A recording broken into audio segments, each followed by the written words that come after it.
This Sewing 101 video is about interfacing. Here's just a couple types. There are lots of types. There are knit types that are stretchy, woven types like these. There are types that don't have sticky or can iron on. There are types like these that do. I generally like the iron-ons. They're more expensive, but not a lot.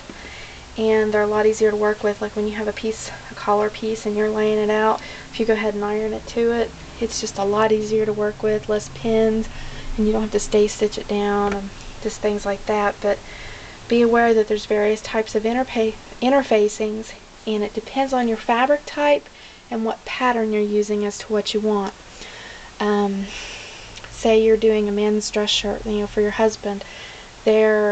You're probably going to want something medium weight, a little stiffer, heavier for the neck. You're always going to want to put something like that in the collar. This is a little thicker. Something like this isn't bad, but it's still kind of lightweight. Most of them I have around are lightweight because I put them in head coverings and such. That is a very, very lightweight one I get actually a lot of times at Walmart. Now both of those aren't in. Notice those little dots on them.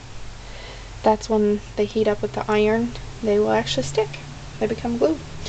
There are products like this Heat and Bond that are not interfacing. Don't be confused by that. I could see somebody making that mistake. This is actually like double-sided sticky.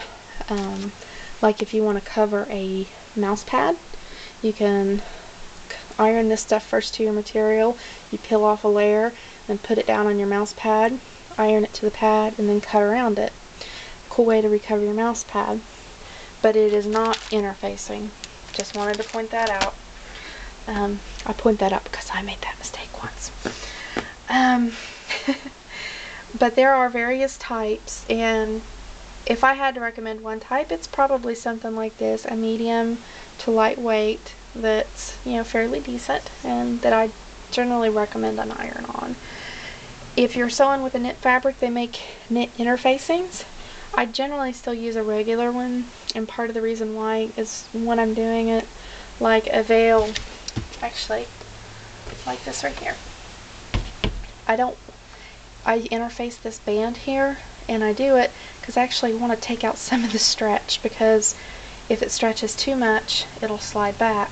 So I want to firm that up a little bit, but yet I like the drape of a veil that has a lot of stretch to it back here, so there's reasons to combine things. But in general, just as you do each project, you'll kind of build your supplies. You will find that, say you buy a yard or two of interfacing, when you buy your supplies to do a dress shirt, you'll have stuff left over, and you'll end up having quite a few types most likely.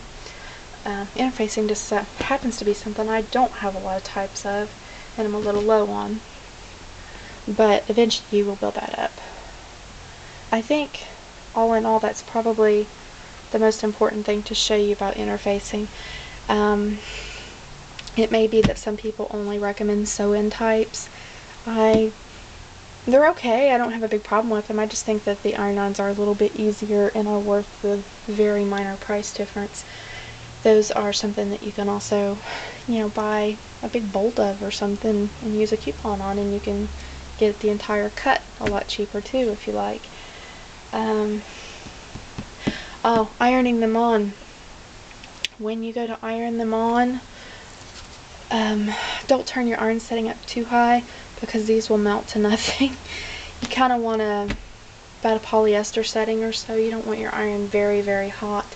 And you do want to turn your steam off, because the steam will keep the glue from sticking. So, and a lot of those say that on the package.